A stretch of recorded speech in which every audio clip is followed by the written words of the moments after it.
Newer fans of Stray Kids might not be aware that the group didn't always have 8 members. In fact, they had a member leave the group rather unexpectedly under not the best circumstances. However, over the years, people have put the pieces together, so here's what really happened with Stray Kids' forgotten member Kim Woojin. Before joining JYP Entertainment, Woojin had actually been a trainee under the rival company SM Entertainment. He trained there for 1 year and was close to the NCT members, especially Jungwoo, with some even saying that he was supposed to debut in the group. For some reason though, he ended up leaving the company and was revealed as a trainee under JYP in 2017. During that time, he took part in Mnet's reality survival show Stray Kids to join the record label's then upcoming group as a main vocalist. The final episode of the show confirmed the 9-member lineup, and Stray Kids dropped their pre-debut mini-album mixtape on January 8th, 2018, and made their official debut with the mini-album I Am Not on March 26th of the same year. Things seemed well overall, as the group was doing great and the members were so close to each other that they resembled a family rather than co-workers.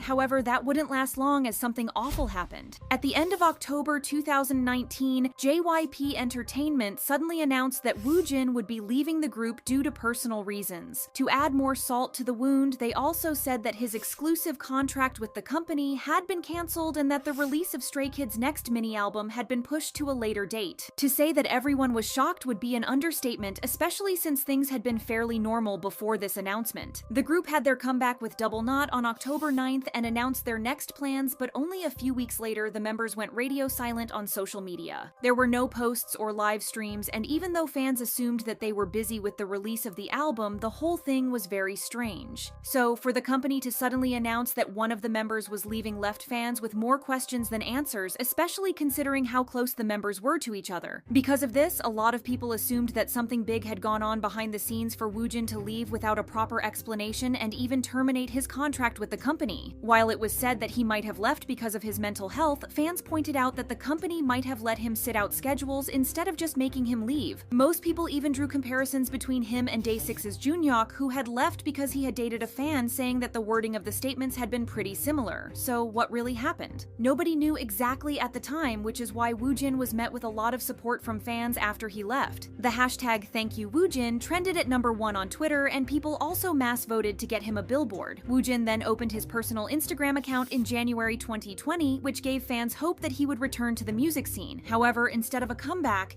his fans were hit with the news of some very serious accusations against Woojin. In September of 2020, a Twitter user talked about their alleged experience of meeting an idol at a bar. Even though they didn't say who the idol was, the user said that the idol talked to her and her friends, but they rejected his advances. However, the idol apparently didn't take no for an answer, and he started touching them without consent. The accuser went on to claim that the idol name dropped the group he was in, and when that didn't work, he started doing inappropriate things again. When they rejected him a second time, he allegedly got very angry. The netizens then gave hints about who the idol in question was, tweeting the words Woo and Big 3, and it didn't take a genius to decode that they were talking about Woojin. Another netizen then came forward with a similar story of meeting Woojin at a bar and him hitting on her, which then allegedly led to Woojin grabbing her wrist when she rejected him and tried to escape. Naturally, due to the serious nature of these accusations, Woojin had to come out with a statement and denied ever meeting the people accusing him or even frequenting the places where these events allegedly happened. In the same statement, he also announced that he had joined a new agency and would be releasing an album pretty soon, saying that legal action would be taken against those who made the accusations. His agency also released proof that Woojin had been at home at the time that the alleged event took place, but at this point, the whole thing had snowballed into something much bigger. Not long after, other accusations started popping up, including a netizen claiming to be Woojin's girlfriend and several people saying that Woojin had gotten his fan pregnant. Fans, shocked by the whole situation, turned their backs on Woojin, going as far as to burn merch with his face on it just to prove how much they disliked him. Whether you believed the accusations or not, it became perfectly clear that Woojin had been removed from the group. As we mentioned, his departure came out of nowhere, and since JYP is a big company, it's doubtful that they would let him leave right before a comeback and the group's first concert. Not to mention the huge financial impact it had, as the group and their team had to redo songs, videos, and a whole photo book, relearn the choreography, and prepare for the concert all over again. Woojin's handling of the situation also left a bad taste in people's mouth. While his agency proved that some of the accusations were false, they also released a documentary about the issue and used the original accuser's tweet as the thumbnail. If this wasn't enough to some fans, the documentary itself felt wildly unprofessional. Although the company claimed that he was innocent, the way they were treating the topic as a joke made a lot of people angry. A Reddit user said, "It's filled with memes memes and random movie footage, unprofessional language, aggressive threats at people who don't like him, and out-of-place compliments of woojin that sound like they came straight from Stan Twitter. Even if the accusations were false like they were claiming, their handling of the situation was a huge slap in the face to actual victims of harm. Since then, woojin has addressed the accident on several occasions, but mostly everyone has forgotten about what happened. But where is woojin now? He made his solo debut just as he had promised, became the first K-pop idol to star in an HBO Max show, released a few OSTs for dramas, and a second album. Then, on March 18th of this year, fans discovered that woojin had joined SM's subsidiary Custom Made through the label's website. For all of you who don't know, Custom Made is a new producing label from SM intending to change how artists are managed and music is made. It seems like Custom Made is serious about woojin, as just a few days later they announced that he would be making his comeback in April. Not only that, but he released a new video on April 1st titled Reverse Breaking the Silence. In the video, he spoke about the controversy, saying that he didn't know what to do when it happened as it was quite strange. When he stayed silent about it and tried to ignore the accusations, the situation only got worse. But as soon as he spoke about the issue, everyone ignored what he had to say. This made everything even more frustrating for him. He also decided to apologize to his former members as he said, "In the past, after leaving the team like that, I feel terribly sorry about it. Back then, I was still young and I focused on my situation first." Woojin also said sorry to everyone who had been hurt or affected by the accusations at the time. The video itself got a bit of backlash as people wished that he would stop mentioning the group altogether. A commenter noted that Stray Kids have spent more time without him than with him, so they felt there was no need to revisit the past. He finally released his album I Like the Way on April 22nd, featuring the title track with the same name. Woojin wrote the song himself, and it's about doing what you want and not letting others' opinions hold you back. The music video echoed this, showing Woojin breaking free from limitations and forging his own path. Unfortunately, the sales didn't show the same enthusiasm, as he sold 800 copies on the first day and 4,700 copies in 6 days overall. This led to some harsh words from netizens who mocked his return. As for his relationship with the Stray Kids members, it's pretty much non-existent, as they have made it pretty obvious that they have cut woojin out of their lives entirely. The day that he left, Bangchan wrote a letter to fans, and in the end he said, "Above that all, the fact that we can no longer be 9, we're in a situation where we have no choice but to accept that reality." Then, in a live stream that happened a few months after, Bangchan mentioned the subject of trust and betrayal, strongly suggesting that woojin had done something to betray the team. The staff then quickly ended the stream after this happened, which had fans believing that something quite serious must have gone on behind the scenes for the leader of the group to talk about it so openly. In the same live, Chan had also said, "I know a person who had to face the worst consequences by making a lot of mistakes, and it was because of those mistakes that really affected people around him. We still have no idea why he left, but whatever the reason was, it seems like everyone has already moved on, which is probably the best thing to do in this situation."